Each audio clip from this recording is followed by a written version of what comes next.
It was almost 250 years ago that Britain's Captain Cook landed here in what is now Sydney's Botany Bay. His crew was met by Aboriginal people who defended their land with spears and shields. Rodney Kelly is a descendant of one of those the British fired upon and ultimately conquered. Cook fired muskets at him and one of those shots hit my ancestor's shield and put a hole straight through it. After the confrontation, depicted in this 19th century drawing, dozens of artefacts ended up in collections across Europe. Kelly wants them back, and he's travelling to Europe to claim them. The so-called Guigul shield, with its bullet hole, is in the British Museum in London.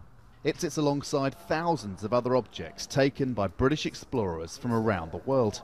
In a Cambridge museum too, Kelly has to view his ancestors' artefacts through display glass.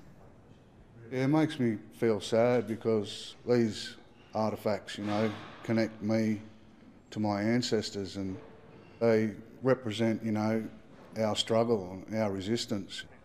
In Cambridge, Kelly feels his concerns are taken seriously, but he gets no commitment to return any artefacts. The spears are of special and almost unequalled importance because we know exactly where they were obtained, the circumstances under which they were obtained, and we know that encounter inaugurated an enormously troubled and difficult history between Britain and Indigenous Australia.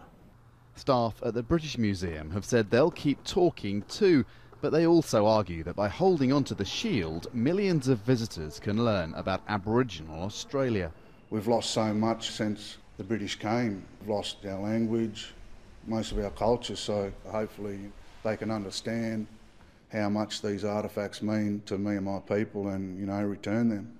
In Sydney's Botany Bay, there's a memorial to Captain Cook's landing, but nothing here records what was taken.